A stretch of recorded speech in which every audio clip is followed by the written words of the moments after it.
Hey everybody, welcome back to TechOdyssey. So today I'm here to do my full review of the Unihertz Titan Pocket. I have been using it for 2 weeks and I made a lot of videos, covered the keyboard, covered the camera, covered a lot of stuff. This one, I will touch on those things, but largely it's going to be to really talk about the use case, the experience I've had, and how well the phone actually performs in the year 2021, because we're looking at this form factor here, and yes, it looks very much like an old Blackberry. It's got a 3.1-inch screen on it, so that's a little bit different. I mean, things have changed. The times are different now, but this phone has kind of like an eclectic value to it. It's very, very sentimental. It brings back nostalgic memories, but it's also running Android 11. So there's a lot of modern stuff infused in this traditional design, and we're going to talk about it. And maybe if it's the right phone for you or different things you should think about before buying one.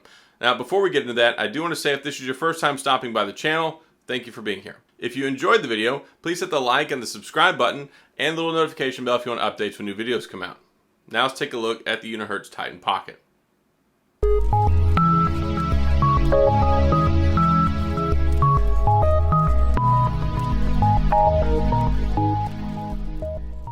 So I actually heard about the Titan Pocket months ago. They reached out to me in February and were like, hey, do you want to take a look at this phone? And I'm like, yeah, absolutely. I want to take a look at this phone because I love Blackberry. I love physical keyboard phones. It's kind of my thing. So I am glad that they selected me on the list of people to get this early so I can give you all my thoughts and impressions on it, because a lot of people really want to know if it's any good. So is it any good? Yes, it is. I have been using this phone a lot. I've had my SIM card in it. I've been using it as a daily driver for 2 weeks now, and I've got a lot of stuff I want to talk about. So the keyboard itself, a lot of people probably want to talk about that first. How good is the keyboard? Well, the keyboard itself, when you first get it, it is kind of difficult to type on. For one, the keys are very difficult to press. Now, they do loosen up over time. I have noticed that it has gotten easier to type on. Also, you're going to build that muscle memory in your digits, so when you type, your brain's gonna know how much force to apply and all that other good stuff. But yeah, like the first 2 days, you're gonna be like tired of pressing the buttons with your thumbs because it is more difficult to press them than a traditional Blackberry. So, and that's just a point of reference because so many people that might be migrating to this phone, yeah, that's what you've been using for years. So the keyboard layout is all right. It has all the function and the symbol buttons and all that stuff up top. It's not as big of a deal as you think. Yes, when you first start using this, if you've been using a Blackberry, it is going to give you fits because you're so used to pressing the Alt button and the Control button and all that stuff, the shift on the bottom left, and the symbols are in different places where you're familiar. Once you get your head out of that, and maybe about a week, if you really dive into it and you really use it a lot, about a week, you'll get pretty fluent with it to where you can type and you're like, all right, I know that the exclamation point's over there. You can start hitting things from physical memory. You kind of got some of the Blackberry-ness out of your brain and you can type on this. It's just like any keyboard. It's just like if you use a regular keyboard on a PC and you go to a Mac. No, you're not going to be able to do everything as proficiently immediately. You have to learn the nuances of it. You have to figure out all the different key spaces and the key pressure and location. It's a learning process. So if you want this phone, yeah, you're going to want to learn about it because you're going to use it. So you're going to use it day in and day out.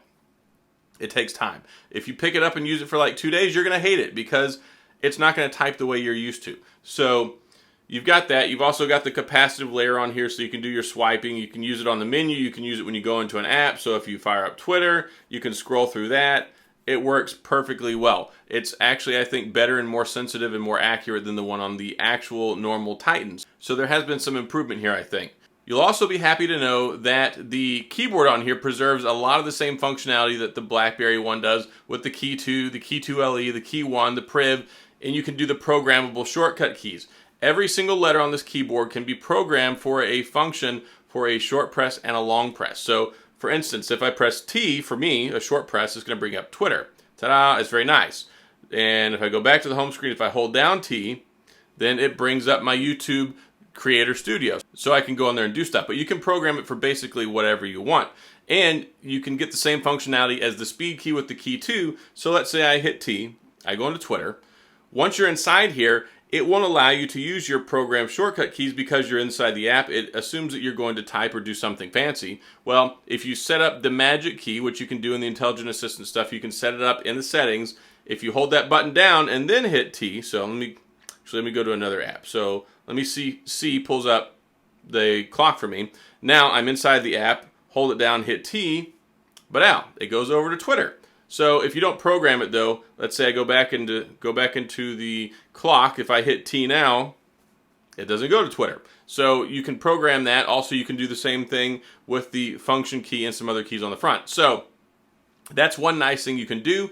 You can also set up the magic key or convenience key, whatever you want to call it, for a short press, a long press, and a double tap. So you can set it up. One press might pull up Google Assistant. Two presses might pull up the camera. Press and hold might pull up the flashlight. You can program that stuff and you can see where it's all at. And to set up all that stuff and program it, you're going to have to go into the settings, then you'll go to the Intelligent Assistant option there, and it lets you set up the app blocker, keyboard shortcuts, LED notifications. Those are in here. It's great. Scroll Assistant, which is what this is. You have to turn that on. It's not on by default. Mini mode, and then also rotation control for the screen and setting up your hotkeys and your shortcuts.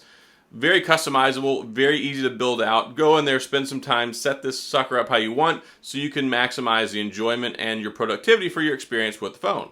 Another cool thing about the phone is the biometrics. So they've done some inventive things with this phone. Even though it's a $299 Kickstarter phone, it still has facial unlocking technology. You can use that to unlock the phone. And additionally, what you get here is a fingerprint sensor built in. It doubles as a home button. So right here, this little fingerprint sensor, which is great. Let's say we want to fire up an app, we go into Twitter, we want to go back, you touch it, it operates as a touch capacitive home button, takes you back to the home button, but then if you press and hold, it pulls up the Google Assistant. So they really put a lot of thought in this and making it a great tool for multitasking and doing a lot of things, but also shoring it up and giving you some really good functionality. The only thing I'm not too crazy about is this bezel right here. I find myself always reaching down and hitting that with my thumb, like right here, as opposed to the fingerprint sensor.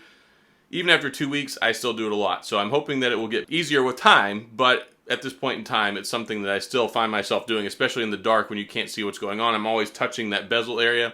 You know, it could have been a larger screen. I think that's a missed opportunity.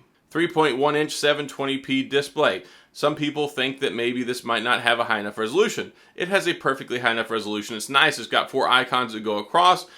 It's very much like how Blackberry 10 was with the Q10 originally, the way the spacing is, and you've also got widgets you can put on here because it's Android. And then the full swipe gestures, you swipe up, hold it to get to the menu, you can swipe left and right, you can go all the way over, you can get to the Google feed, you can put launchers on here. There's a lot of stuff that you can do with it. You can even put some of the Blackberry stuff on here. I've got the Blackberry Launcher as well. You can put that on here. You can set up the hub.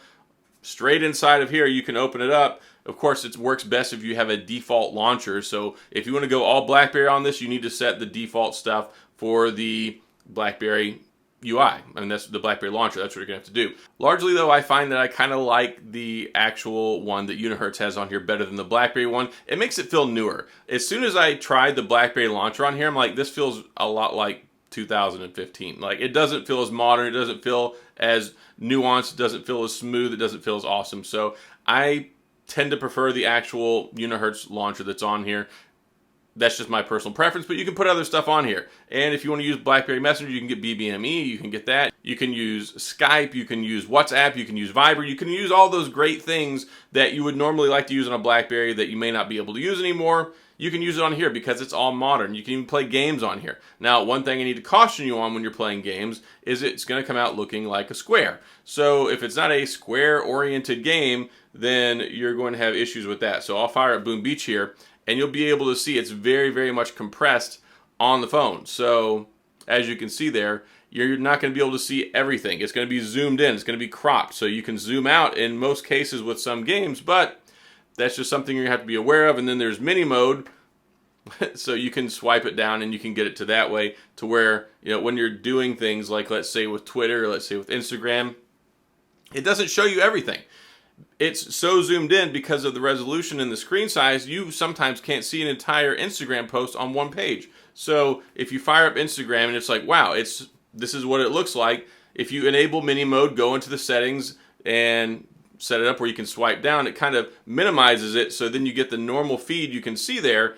And yeah, it's mini mode. You can see better, but at the same point in time, it makes it more condensed. So you can just set it up to double swipe with both fingers again, and you can get right out of it. And if you use Blackberry 10 with Android emulation before, you're already well aware of this because that's what we used to have to do to adjust the screen settings. I think they did a good job with the implementation on this phone. The cameras. they suck. No, they don't really suck, but they're not that great. If you come from a much better phone, you will be disappointed with the camera on here. There are two different camps of people that I've run into. One camp is like, I don't care about a camera. I don't even care if it's there. It's not that big of a deal. If you're in that camp, you're going to think this is a good camera. If you are used to using a Pixel, a Samsung, an iPhone, pretty much anything that's a modern smartphone, you're going to get this one, you're going to be like, this is the camera? And they really didn't make any improvements. It's the same cameras as far as I know from the original Titan, which I did not like the camera on at all. So software can only do so much. And when it comes to the camera that's on here, there are so many different phones out there now that have really inexpensive price points that have much better cameras.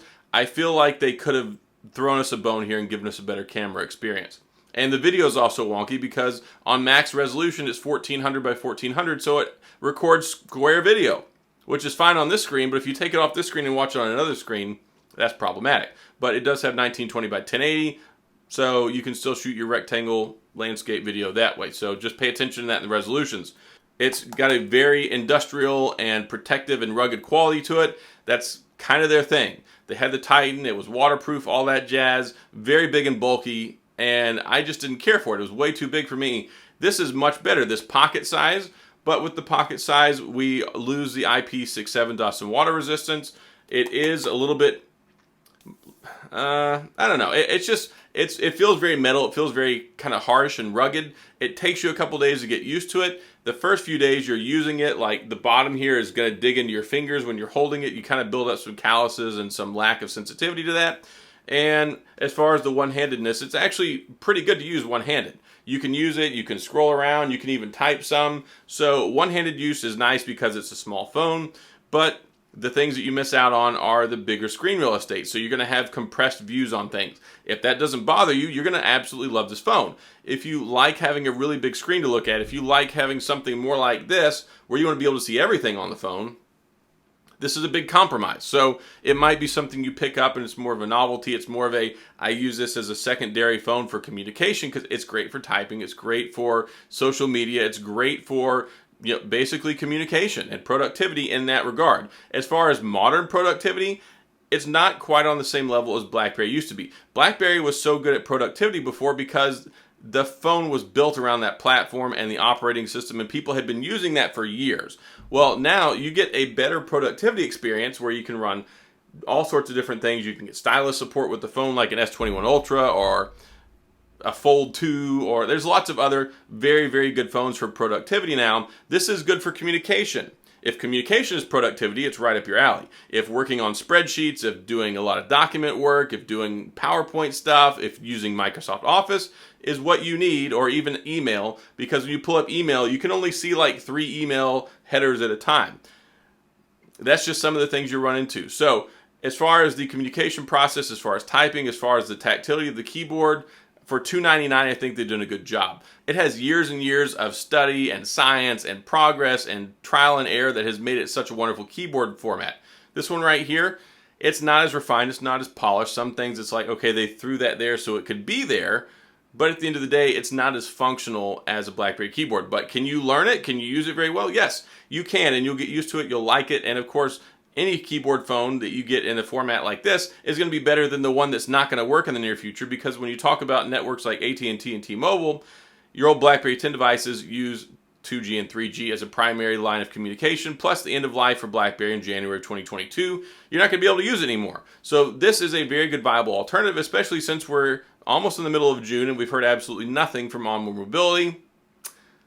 It's kind of hard for me to say, keep holding out hope, keep waiting. We're going to hear something soon. I mean, we probably are. I legitimately think we will hear something soon, but that doesn't help you today. So the Unihertz Titan Pocket, it is a viable option for people who want a communications device, who want that BlackBerry experience, but can't get a BlackBerry, or they can't use the one that they used to use all the time because it's going away.